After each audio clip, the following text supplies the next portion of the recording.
Hello and welcome. My name is Megan Hannafelt, and I'm going to give you a little bit of a snapshot into the floral design career.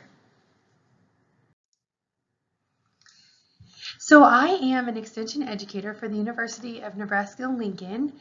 My role is to work in youth development, specifically in Cedar and Knox counties. My home office is based out of Center in Knox County. So I'm doing this presentation because I do currently consider myself a floral designer. I do not work in a flower shop setting at the moment, but I have worked in a flower shop setting, and I still keep up to date in floral design by attending various professional development opportunities. For example, I had the opportunity to go to Portland, Oregon last year to the Floral Design Institute and take a course. So I love floral design, I'm passionate about it, and I'm so glad to be here today to tell you more about the career. So for today, my plan is to walk you through the job description of a floral designer, as well as the day in the life of a florist, and then I'm going to finish with the principles and elements of design, along with a little activity that you can do at home to kind of do some practicing and see how you like floral design. To get started, floral designers, they arrange live, dried, and silk flowers and greenery to make decorative displays. They typically work in retail businesses, usually flower shops and grocery stores.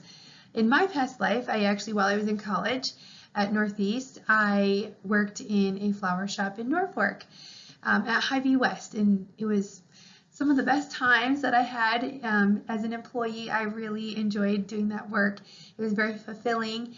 And it worked really well with college because I could kind of fill in on those later shifts when the daytime shifts couldn't always be there for some of the evening work. So my recommendation on how to become a floral designer, most floral designers have a high school diploma or equivalent, and typically you just learn your skills right on the job. So that's why doing this type of a job while in college and maybe furthering your education works out really nicely because you can work but also obtain education. One of the recommendations I might have, if this is a career you'd like to explore while you are in college, one of the majors you could consider would be things like business, or even if you want to focus more on the design skills, you can do, there's all different kinds of design courses you can take. Even while I attended after I transferred from Northeast to UNL, I was able to take 2 different semesters of floral design. One built upon the other, so there was Floral Design 1 and then Floral Design 2, and I just loved it so much. I genuinely had to go back for the second one, and so I do recommend that you engage in some sort of like formal classwork if you can within floral design. It works nicely as an elective, especially while in college. So those would be a few recommendations that I would have as far as your furthering of education. To just kind of walk through the day of a life in the life of a florist, there would be a couple things that you might not think at first you are involved in, but 3 of those things would definitely be taking phone calls, accepting orders, and ordering online through the computer, and then even just that day-to-day communication with your clients, your customers. They will be the largest group you talk with. You've got to do a lot of selling to them of the product that you do have in your shop. And so I kind of just thought it'd be helpful to throw up here like an example of an order form. So for instance, as you talk to them, you got to find out what date they want their special person to receive their either arrangement or plant. So there's a delivery date, of course the address, the phone number of that person, and then you're also going to want the name and phone number of the person that is ordering, because you will need to get some additional information from them, like down at the bottom of that order form, where you might get a credit card number or a place to send the bill to. So and then while you're talking with them, you'll have to walk through the description of the items that they would be looking to order. So sometimes it's as simple as they want to order a nice floral arrangement for their mom or their grandma. So you write down floral arrangement, but you might want to find out what her favorite colors are. Or you might want to find out what her favorite flower is, so you can be sure to include that in the arrangement. Sometimes if you find out what the occasion is, you can decide or ask if you could sell them a balloon or something like that, where you can add on to the order. There'd also be instances where maybe it's the birth of a child, so they want maybe a small teddy bear attached to the arrangement, or maybe it's more of a plant instead of an actual live flower arrangement. So those would be things you would walk through that person. With that person, you would of course want to get like a dollar range from them, so you know how much to spend. That's a big part of like the business, would be finding out their budget, because then you would base your arrangement off of the dollar amount they give you, because you do still, this would be a business, so you would want to make sure that you are covering your expenses but also fulfilling the needs of the customer. And then down below you're going to see where it says card, so you will want to ask them what they would like written on the card that you'll attach with either the plant or the flower. And so that is one piece of the pie. Something else that you could engage in would be wedding flowers. So you would be working with brides on what they would like for their bouquet, their bridesmaids' bouquets. You would likely have some boutonnieres and things like that that you would be also working on for them. So that would be kind of another side of the business. And then I would also say, aside from weddings and kind of our happy occasions, you do have funerals and things like that that you would want to sit down and work with customers on. And so there's a number of pieces that you would do along with a funeral.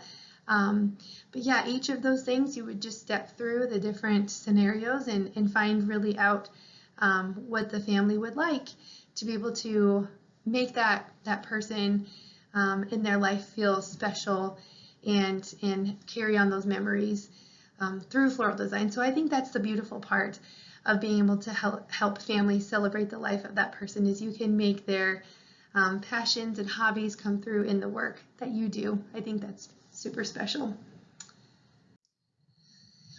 So aside from kind of the more technical, taking orders, fulfilling orders coming through via the internet, there would also be the design side, which is kind of what most people live for, is that design side.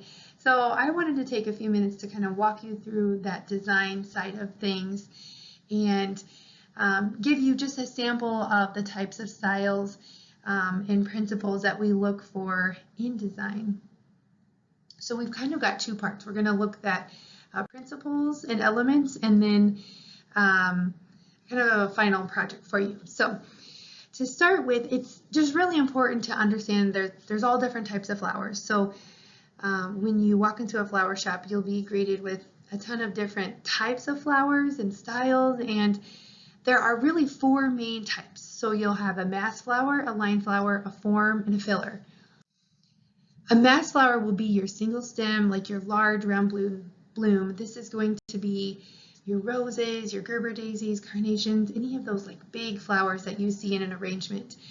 It will add depth to your arrangement. It's also going to draw emphasis to your arrangement. It's kind of the star of the show, if you want to say. Your line flowers are going to kind of draw your eye to certain areas of the arrangement. So line flowers are long, tall, and slender. Typically they bloom right along the stem, so you can see in this picture these flowers here do bloom right along that stem all the way up.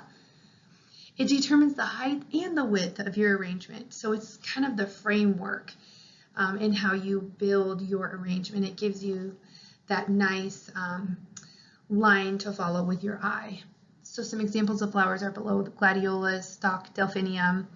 All of those would draw your eye to a certain spot. Form flowers are going to be your really unique or unusual. Not every arrangement has a form flower, but these are going to be flowers like calla lilies or irises, sunflowers. Sometimes what we're looking for here is something that adds drama and interest. It just makes that arrangement look really unique of sorts. And then finally we have filler flowers. So these flowers are going to fill in the gaps. They're going to create pattern all throughout your arrangement. Where you see open space, it helps to kind of fill that spot, and so hence the name filler flower. You can see below a few examples of these would be like baby's breath or wax flower. Those kinds of flowers would be really common in a flower shop to help fill in those gaps on the arrangements. So the elements or the physical aspects of floral design include form, space, texture, line, and color. So for a kind of an easy way to remember that, FSTLC stands for Flower Shop Tender Loving Care. Just a quick little tool or easy way to remember the elements of design. So we'll just quick walk through each of these. Line is the path your eye follows through the design, so you can see you naturally start on the left side of this arrangement and then you move to the right. It's just got that kind of shape, so the line of that arrangement takes your eye and it's going to travel through that design. Color is what creates emotion in your arrangement, so you can see this color scheme is very warm. It draws you to it. Based off of those like golden, yellow, reddish hues, your eye is drawn right in to that arrangement. And so color is really varied. There's so many different options you can go. Some of the kind of easy tools to get you to a nice color scheme will be these 9 options you have here. So there's like a primary scheme, an analogous color scheme, which means colors are next to each other. Hue is basically all of the colors, like a rainbow effect. Secondary, complementary, if you look at each of these, the positions that they take on the color wheel really help to determine what that color scheme will look like within your arrangement. So that's why we typically pick colors out of each of those color schemes to make a nice looking arrangement. Form is going to be your overall design, so this is where your height, width, and depth of the arrangement comes into play. You can see this one is nice and tall. An easy rule of thumb is you like to make your arrangement 1.5 times the size of your vase, so that vase below is kind of a nice length. If you actually did some measuring and looked up above, you'd see that arrangement really is one whole length of that vase plus another half. So just kind of an easy little trick. The space will be the space that you allow each individual flower a chance to be viewed. So this is kind of more of a tropical arrangement.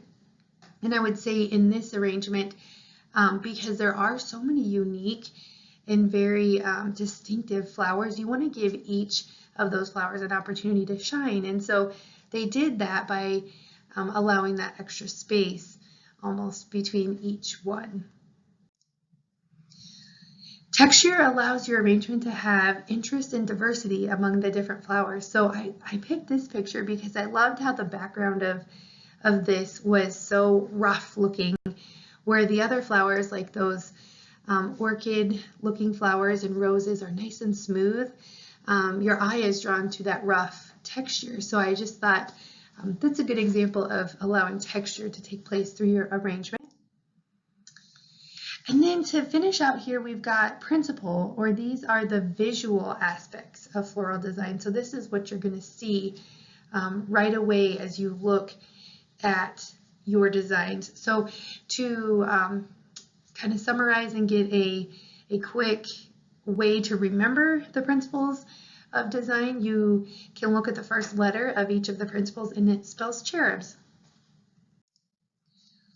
So contrast describes the objects that have striking differences. So just like I said before, you could see that texture on that arrangement. This one also has texture in that there's some focal flowers in the front, those yellow daisies, and then you see a difference with that encasement of the grass over top of them. So you kind of go from smooth to rough looking, And you can see that kind of carried all the way through the top from the irises down to the tulips. There are definitely some striking differences, but a really unique arrangement. Harmony would be when all parts of your design are in complete harmony with each other. So I picked this one because it just kind of seems like everything flows. The roses to the lilies, everything just has a nice harmony. The color scheme looks great and it just kind of fits together to me. Emphasis will be your focal point in the design. It draws the viewer's eye to that point. So you can see the pink flower is that focal point in this arrangement. Rhythm is the orderly organization to create a visual pathway. So through this arrangement, your eye just kind of naturally is drawn, for me, to that purple flower in the bottom. And then I see the blue and I kind of start bouncing back and forth and the yellows popping out at me. So what I liked about this is the path that my eye followed, because you can also even, your eye will be drawn too to the little bit of red or pinkish tone that you also see in that arrangement. Unity will be the state of being one. So this arrangement to me looks like one. It's one flower. There's really not a lot of extra filler or fluff. It's just one simple, clean looking arrangement. And that's kind of what unity is the state of being one. Balance is the visual stability. So you achieve visual stability a lot of times by placing items of equal visual or actual weight on opposite sides of a central axis. So you can see in this picture, you can kind of divide it down the middle and see that things are really balanced on both sides, but I also think you can see kind of a diagonal visual axis where things are on the horizontal balanced. And so that's kind of why I picked this as an example. Scale describes objects that have striking differences. So in this one, you see a flower called the bird of paradise. It's very strikingly different than the other two tropical flowers in this picture. So I just think that seeing those striking differences kind of help you get that scale in your mind.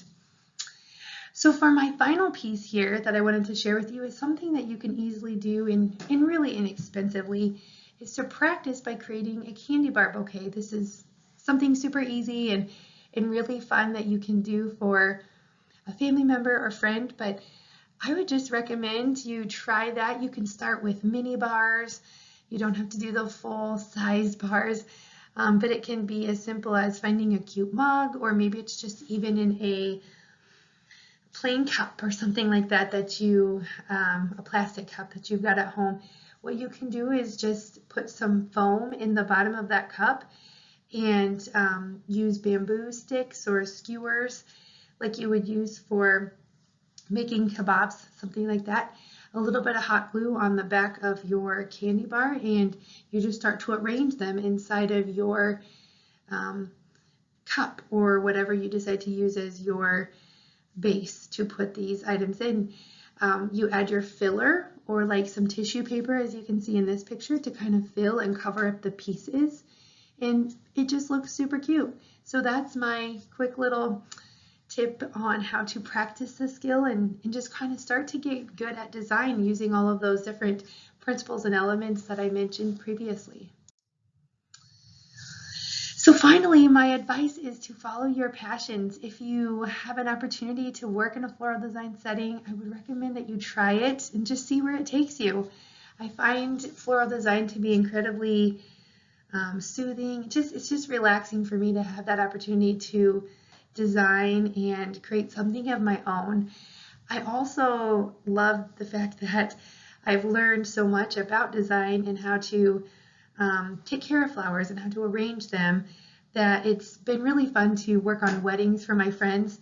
I've had different instances where that is my gift to my friend, is to do their wedding flowers.